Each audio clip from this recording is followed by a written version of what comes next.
ఎగువను కురుస్తున్నటువంటి భారీ వర్షాల నేపథ్యంలో భద్రాచలం వద్ద వరద ఉధృతి బాగా పెరిగింది. దీంతో భద్రాచలం వద్ద 48 అడుగుల క్యూసెక్కుల వరద నీటికి చేరుకున్న పరిస్థితి ఉంది. ఈ నేపథ్యంలోనే 11,54,557 క్యూసెక్కుల వరద నీటిని అయితే దిగువకు వదులుతున్నారు అధికారులు. దీంతో ఏజెన్సీ ప్రాంతంలోని చాలా ప్రాంతాలు నీట మునిగిన పరిస్థితి కనిపిస్తుంది. వరద ఉధృతి బాగా పెరుగుతున్న నేపథ్యంలో గండిపోచమ్మ ఆలయం ఇప్పటికీ కూడా నీట మునిగింది. రంపచోడవరంలోని వాగులు వంకలు పొంగి ప్రవహిస్తున్నాయి. దీంతో సందర్శకులను అయితే పూర్తిగా ఆ ప్రాంతంలో అధికారులు నిషేధించారు. ఎవరిని కూడా అటువైపుగా కూడా రాకుండా కూడా నిషేధాజ్ఞలు జారీ చేశారు.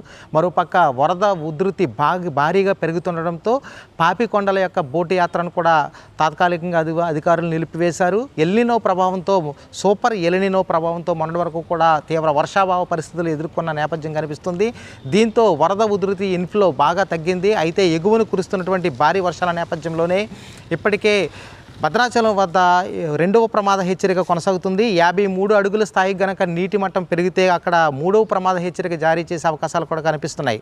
మరోపక్క దిగువకు ప్రవహిస్తున్నటువంటి వరద నీటి ప్రవాహంతో ధవళేశ్వరం వద్ద ఇప్పటికే కూడా 6.80 అడుగుల స్థాయికి అయితే నీటి మట్టం చేరింది. దీంతో 4,35,000 క్యూసెక్కుల వరద నీటిని దిగువకు సముద్రంలోకి వదులుతున్నారు. అంటే భద్రాచలం దిగువన ఉన్నటువంటి అంబేద్కర్ కోనసీమ జిల్లా పరిధిలోకి వచ్చే గౌతమి నదీపాయితో పాటు వశిష్ట, వైనతేయ, వృద్ధ గౌతమి నదీపాయలు పొంగి ప్రవహిస్తున్నాయి. దీంతో అధికారులను అప్రమత్తం చేశారు. అంబేద్కర్ కోనసీమ జిల్లా కలెక్టర్ ఆర్ మహేష్ కుమార్ ఈరోజు అధికారులతో సమీక్ష సమావేశం నిర్వహించి అత్యవసర సమావేశాన్ని నిర్వహించారు.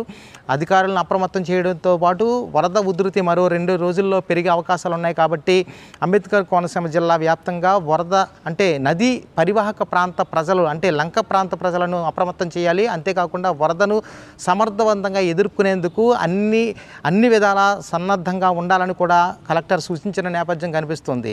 అంబేద్కర్ కోనసీమ జిల్లాలో ప్రధానంగా రాజోలు, అమలాపురం, మమ్మిడివరం, కొత్తపేట, రామచంద్రపురం, మండపేట నియోజకవర్గాలు కూడా ఈ వరద ప్రభావిత ప్రాంతాలలో జాబితాలో ఉన్నాయి. అంటే సుమారు కోనసీమ జిల్లా వ్యాప్తంగా 30కి పైగా నదీ పరివాహక లంక గ్రామాలు ఉన్నాయి. ఈ గ్రామ ప్రాంత ప్రజలందరూ కూడా అంటే వరద దాదాపు ధవళేశ్వరం వద్ద 10 అడుగుల నీటి మట్ట స్థాయికి చేరితే కనుక దిగువకు సుమారు 10 లక్షలకు పైబడి వరద నీరు కిందకు వదిలే పరిస్థితి కనిపిస్తుంది.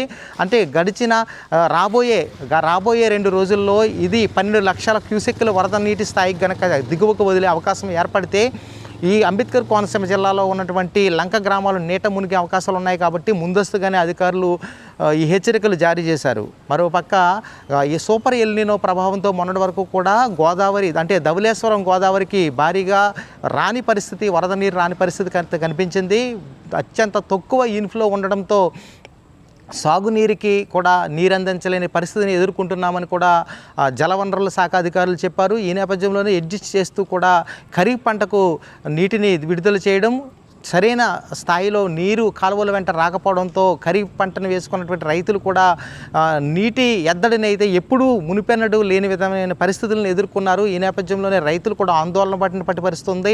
జలవనరులకు శాఖకు సంబంధించిన అధికారులను కూడా కొంతమందిని చర్యలు తీసుకున్న నేపథ్యం కనిపిస్తుంది. ఇదేమైనప్పటికీ కూడా సూపర్ ఎలినినో ప్రభావంతో జూలై మొదటి వారంలోనే రావాల్సిన వరదలు ఈ జూలై ఆఖరి వారంలో కూడా ఇప్పుడు క్రమక్రమంగా గోదావరికి వరద ప్రవాహం పెరుగుతున్న పరిస్థితి అయితే ఉంది.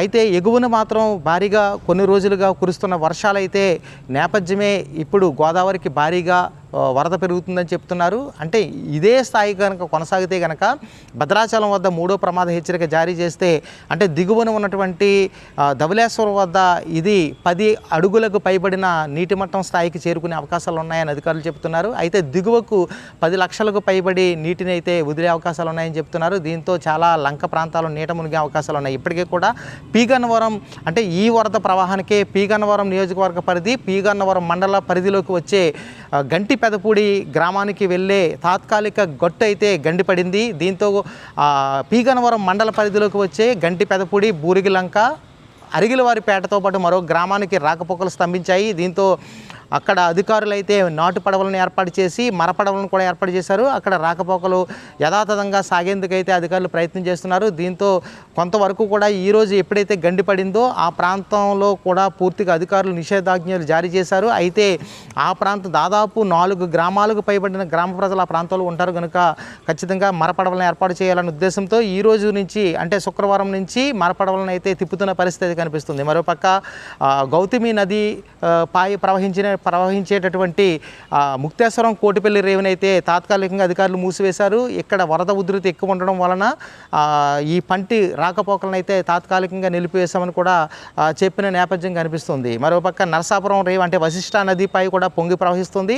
ఇది కూడా 2-3 రోజుల్లో నిలిచిపోయే అవకాశాలు కూడా ఉన్నాయని కూడా అధికారులు చెప్తున్నారు. ఏదేమైనప్పటికీ కూడా ఎగువ ప్రాంతాల్లో కనుక భారీ వరద కనుక పోటెత్తితే కనుక దిగువకు అంటే సముద్రంలోకి 10 లక్షల క్యూసెక్కులు పైబడిన వరద నీటిని కనుక దిగువకు వదిలితే లంక ప్రాంతంలోని అంటే అంబేద్కర్ కోనసీమ జిల్లా పరిధిలోని దాదాపు 30 గ్రామాలు ప్రభావానికి గురయ్యే అవకాశం ఉంది. మరోపక్క కాజ్వేలు కూడా 2 రోజుల్లో మునిగే అవకాశాలు ఉన్నాయని కూడా అధికారులు అంచనా వేశారు.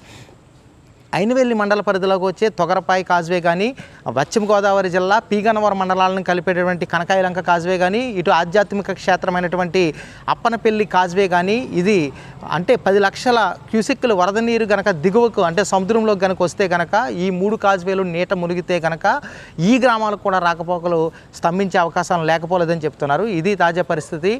క్యూటీవీ మీడియా నుంచి సుధీర్.